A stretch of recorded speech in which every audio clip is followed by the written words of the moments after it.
مدینہ منورہ کے ایک یتیم بچے کے گنبد خضرا سے محبت کا واقعہ۔ مولانا ظفر احمد عثمانی ہندوستان سے حج کرنے کے لیے حجاز مقدس گئے جب لوگ بحری جہازوں میں سفر کر کے حج کا فریضہ ادا کرتے تھے۔ واپسی پر انہوں نے یہ واقعہ قلمبند کیا۔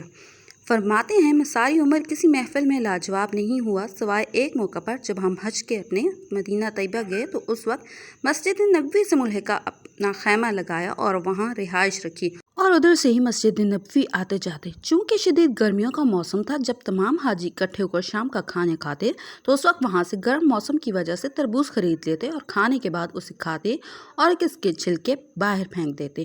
اس دوران ہم نے کیا دیکھا کہ ایک 8 سالہ بچہ آتا اور چھلکوں کے ڈھیر میں سے چھلکے اٹھاتا جو ہلکی سرخی مائل گری رہ جاتی اسے کریت کر کھا لیتا۔ جب یہ معمول 2 روز تک دیکھا تو میں نے پیار سے اس بچے سے پوچھ لیا کہ بیٹے تم ایسا کیوں کرتے ہو؟ تو بچے نے کہا میں ایک یتیم بچہ ہوں، میرے والد فوت ہو چکے ہیں اور میری والدہ نے اقتصانی کر لیا ہے، گھر میں غربت اور فاقے ہیں، میں مدرسے کا بچہ ہوں اور میزبان ہونے کی حیثیت سے مہمان سے مانگتے شرم آتی ہے، لہٰذا میں اس بچی کچی گری سے پیٹ بھر لیتا ہوں۔ مولانا لکھتے ہیں مدینے کے بچے کی فہم و فراست نے ہمارے رونگٹے کھڑے کر دیے، آنکھوں میں آنسو آ گئے اور بچے نے کہا کہ آپ اگر مناسب سمجھو تو آپ ہمارے ساتھ آ کر کھانا کھا لیا کرو۔ بچہ انکاری تھا مگر ہمارے پیار بھرے اصرار پر اس نے ہاں کر دی۔ مدینے کا یہ بچہ روز آ جاتا اور ہمارے ساتھ کھانا کھاتا، آہستہ آہستہ شناسائی بڑھتی گئی۔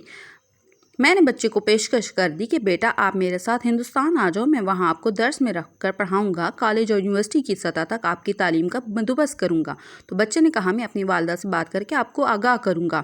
جب ہماری واپسی کا وقت آیا تو وہ بچہ اپنی والدہ سے اجازت لے کر سامان سفر باندھ کر آ گیا۔ ہمیں بڑی خوشی ہوئی، بچے کا ساتھ لیا اور قافلے کے ہمراہ چل پڑا اور اس دوران میرے ساتھ محبوب گفتگو تھا۔ سوال کر رہا تھا چاچا جی وہاں ہندوستان میں اسکول اچھے ہیں؟ میں نے کہا بیٹا بہت اچھے ہیں، وہاں مجھے اچھے کپڑے پہننے کو ملیں گے؟ میں نے کہا ہاں بیٹا۔ اس نے پوچھا مجھے وہاں فٹ بال کھیلنے کے گراؤنڈ میسر ہوں گے؟ جی ہاں بیٹا، ہندوستان میں فٹ بال کھیلا جاتا ہے۔ بچے نے کہا مجھے وہاں طرح طرح کی معیاری کھانے اور اچھے رہائش ملے گی؟ میں نے کہا کیوں نہیں بیٹا، یہ سب سہولتیں آپ کو ملیں گی۔ اس دوران چلتے چلتے سامنے گنبد خضرا نظر آ گیا۔ بچے کی نظر پڑی تو سوال کر دیا چاچا جی یہ سامنے والا گنبد بھی وہاں ملے گا؟ میرے پاؤں سے زمین نکل گئی۔ بچے کے اس سوال نے مجھے لاجواب کر دیا اور میں نے تڑپ کر کہا کہ بیٹا اگر یہ گنبد وہاں مل جاتا تو مجھے یہاں آنے کی ضرورت کیا تھی؟ بچے نے میرا جواب سنا تو اپنا ہاتھ چھڑا لیا اور کہا چاچا جی مفلسی، بے بسی اور یتیمی قبول ہے مگر سرکار مدینہ کا دامن چھوڑنا مجھے کسی صورت گوارا نہیں۔ علامہ صاحب لکھتے ہیں کہ بچہ ہمیں روتے ہوئے چھوڑ کر بھاگا اور نظروں سے اوجھل ہو گیا۔ علامہ صاحب کی باقی ماندہ زندگی یہ واقعہ لوگوں کو سنا سنا کر روتے رہے۔